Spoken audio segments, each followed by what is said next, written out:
On fait souvent référence dans Transformers au concept de Seekers, et lorsqu'on doit en donner une définition simple, on les décrit simplement comme les Decepticons qui partagent la même forme de corps que Starscream dans la G1. Cependant, le concept de Seekers va un peu plus loin, il a été exploité de différentes manières au fil des années, et c'est de cela que nous allons parler aujourd'hui.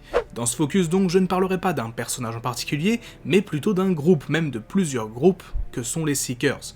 Je précise évidemment donc que la plupart des Seekers auront possiblement droit à leur propre focus à l'avenir, je ne les aborderai donc pas en profondeur ici. D'ailleurs, j'ai déjà fait un focus sur l'un d'entre eux en janvier dernier, à savoir Skywarp, et croyez-moi, d'autres suivront dans de futures vidéos. Sur ce, rentrons dans le vif du sujet.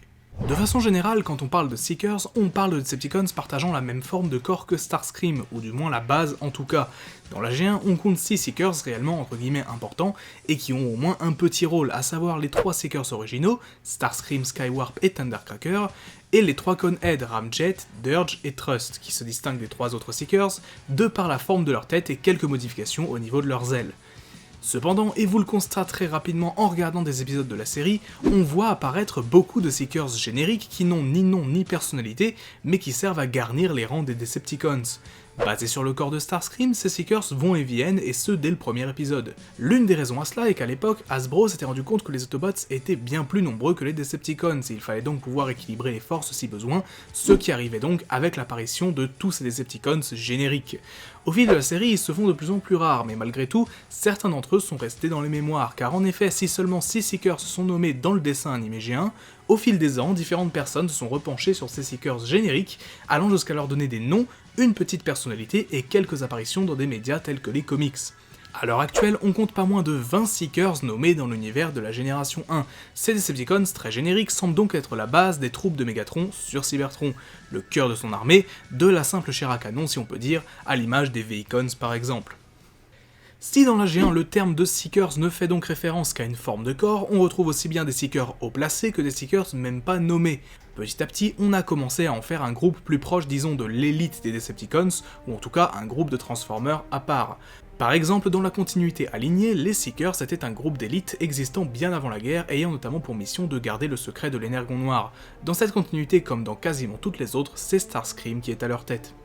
On retrouve également les Seekers dans l'univers des films, et plus précisément dans les comics se situant avant ou après Transformers premier du nom.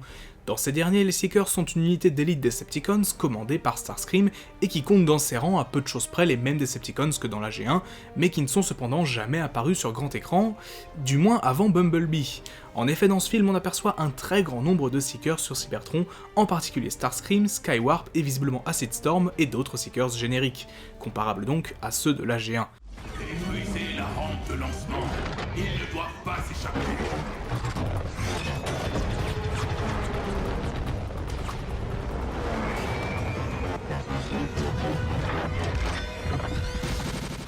Chose intéressante, Blitzwing est également un Seeker dans cette continuité, bien que visiblement un peu plus coriace et résistant que la moyenne, possiblement, on peut imaginer, un Seekers plus haut placé dans les rangs Decepticons. Mais ce n'est pas tout, on distingue une autre sorte de Seekers que l'on nous présente également dans le Bayverse, mais dans les films cette fois. Dans Revenge of the Fallen, Willy fait référence aux Seekers comme un groupe d'anciens cybertroniens, dont Jetfire fait notamment partie.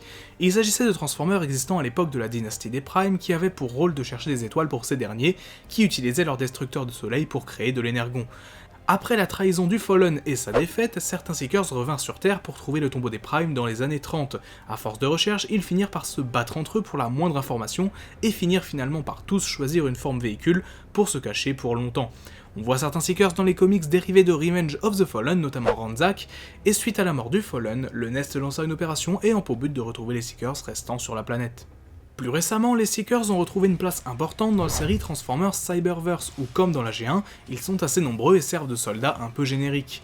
On en retrouve certains célèbres, notamment évidemment Starscream et Thundercracker, et d'autres un peu plus obscurs tels qu'Acid Storm, Slipstream ou encore Nova Storm. Mais c'est maintenant que l'on entre dans la partie technique. Depuis tout à l'heure, j'utilise le terme Seeker comme si c'était une évidence, comme s'il avait toujours existé. Cependant, à l'époque de la G1, ce nom n'avait rien d'officiel. À vrai dire, c'est l'une des notions qui a les origines les plus obscures de l'histoire de la licence. Les fans ont commencé à utiliser ce terme dans les années 90, et il est pendant longtemps resté non canon à l'univers. Il était d'ailleurs difficile de trouver les origines exactes de ce nom. Peu importe, en 2002, le nom de Seekers est officiellement introduit dans le comics War Within, faisant donc officiellement rentrer ce terme dans le canon de Transformers. Cependant, il semblerait que le terme trouve son origine dans bon nombre de publicités et catalogues pour jouets de l'époque, décrivant Starscream, Skywarp et Thundercracker comme des Seekers, mais cela est encore débattu car au moment où la communauté de fans Transformers se formait à peine à la fin des années 80 et au début des années 90, une majorité de personnes utilisaient ce terme comme si c'était évident, alors que tous n'avaient pas sans doute eu entre les mains les fameux catalogues ou publicités. Autrement, ce que l'on appelle aujourd'hui les Seekers, c'est également appelé très simplement les avions Decepticons, les aéroplanes, les Jettrons ou les Deceptiplanes, et d'autres noms qui sont aujourd'hui assez obscurs. Le concept de Seekers est selon moi l'exemple même d'un concept qui a perduré grâce aux fans.